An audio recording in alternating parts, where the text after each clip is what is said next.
Fala galera, meu nome é Arthur Garribe, do projeto Estaleiro Matemático. E hoje temos uma videoaula sobre lei dos cossenos. Acontece que nem todos os triângulos são triângulos retângulos. E aí a gente não pode aplicar o teorema de Pitágoras quando não é triângulo retângulo. Aí o que a gente faz? Aí a gente pode aplicar a lei dos cossenos. Que aí a gente relaciona os três lados e pelo menos um ângulo do triângulo, entende? Que a gente tem c quadrado igual a quadrado mais b quadrado menos 2ab cosseno do gama. E aí a gente tem detalhe, o c e o gama tem que ser opostos entre si.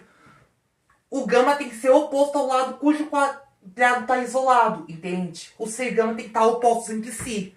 Por exemplo, se eu tenho esse triângulo aqui, por exemplo, tem um ângulo de 30 graus oposto ao lado que mede 3, entende? E aqui tem também lados com 4x. Aí tem que ter 3 ao quadrado igual a 4 quadrado mais x quadrado menos 2 vezes o 4 vezes o x vezes o cosseno de 30 graus. Entende?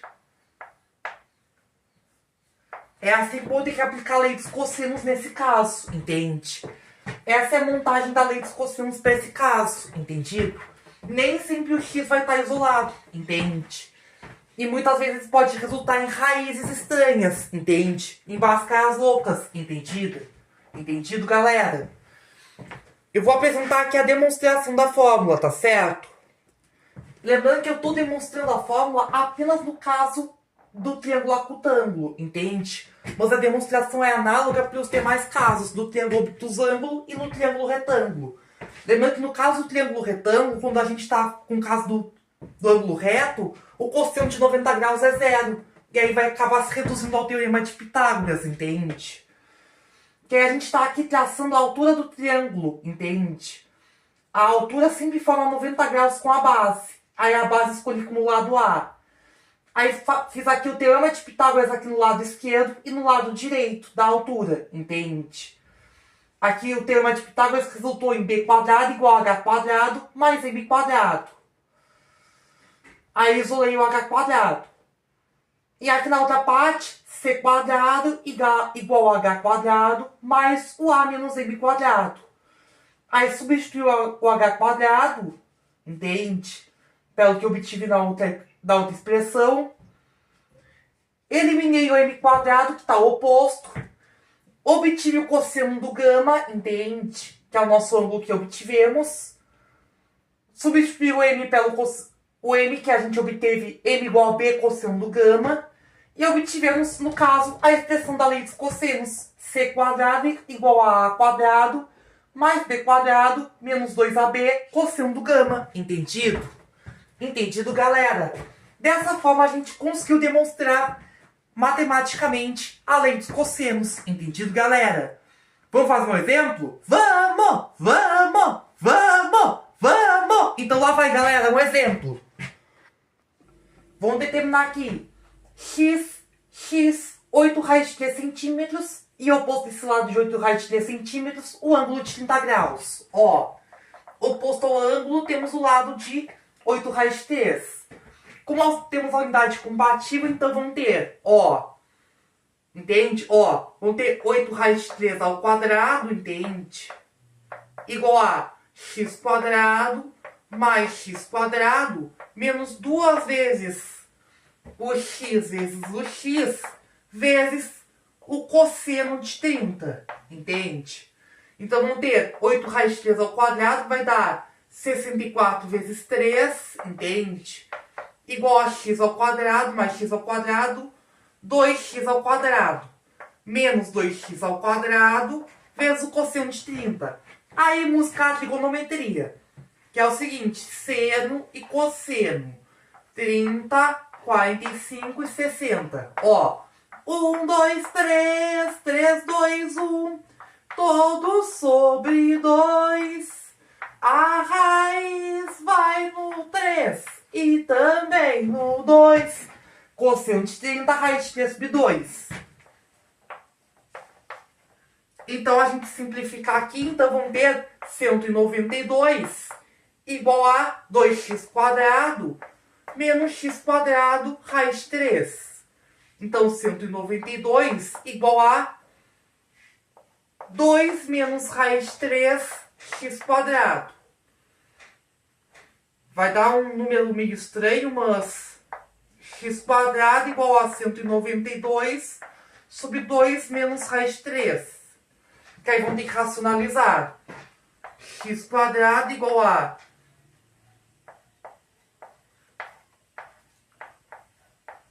192 sobre 2 menos raiz de 3 vezes 2 mais raiz de 3 sobre 2 mais raiz de 3. Só deixa eu continuar aqui embaixo. x² igual a... Deixa eu pausar o vídeo. Nesse caso, fazendo as simplificações, dá 8, o x dá 8 raiz de 3 vezes 2 mais raiz de 3 centímetros. Entendido? Fazendo aqui a racionalização, o fator racionalizante é 2 mais raiz de 3 sobre 2 mais raiz de 3. Entende? Porque a raiz, que aqui no denominador deu 2 menos raiz de 3. Entende? E aí deu... E aí a raiz deu 8 raiz de 3 vezes 2 mais raiz de 3. Entende? E esse é o nosso valor para o nosso lado x. Entendido? E agora quero falar do tópico de vetores, porque eu quero também aproveitar para tirar uma dúvida muito comum entre a matemática e a física, entende? Porque é muito comum no tópico de soma de vetores lá na física e na ciência da natureza, muita gente explicar a lei dos cossenos, algumas vezes com sinal de mais e outras vezes com sinal de menos. Principalmente no tópico de soma de vetores. Que alguns professores de física ensinam com sinal de mais, outros com sinal de menos. Principalmente no tópico de soma e de subtração de vetores, entende? Que a soma de vetores é quando temos a regra do paralelogramo, sabe? Quando temos um vetor saindo do meio de outros dois vetores, entende? Que aí, quando a gente quer representar o módulo da soma de vetores, aí a gente acaba usando o sinal de mais, entende? Pela regra do paralelogramo. Aí quando a gente quer representar a diferença de vetores, entende? Aí acaba fechando o triângulo. Aí a gente acaba usando o sinal de menos, entende? Aí temos o D, que é o U menos V, entende? Parte do U e acaba se deslocando até o V, entende? Lembrando que em componentes, lembrando que o vetor é um segmento de reta orientado. Em componentes, né, pega um vetor aqui, U igual a 2, 1, né, lembrando que não está em escala, mas você vai ter uma noção. E um V que é 13 menos 1. Aí vão ter o U mais V, que é o U mais V que vai dar 2 mais 3, 5. E o menos 1 que dá 0, entende? O mais V que daria 5 e 0, entende? Aí o módulo seria o teorema de Pitágoras, entende? Aqui o U entre barras que é o módulo, entende? O módulo do U ao quadrado, que seria 2 ao quadrado mais 1 ao quadrado, que daria 5. Então o módulo de U, né, que seria raiz quadrada de 5, entende? Por exemplo. Entendido? Que seria esse lance do módulo, entende? O do argumento a gente teria que botar perto de um eixo, dos eixos ordenados, entende?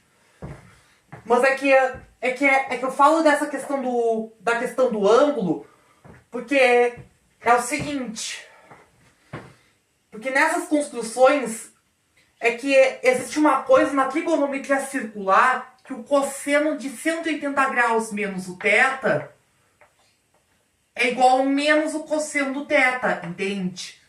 E aí nessas construções, né?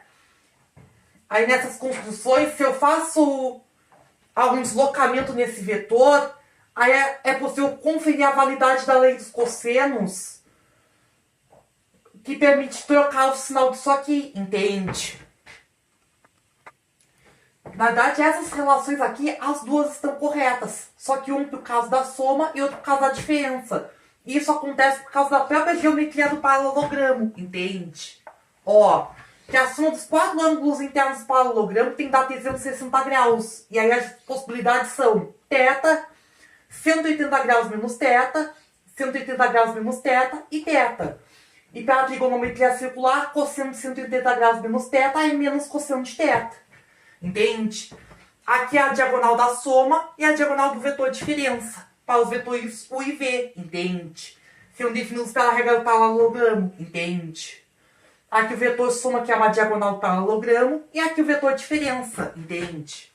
Aqui o vetor U, aqui o vetor V. Entende? Aqui o vetor diferença e aqui o vetor soma. Entende?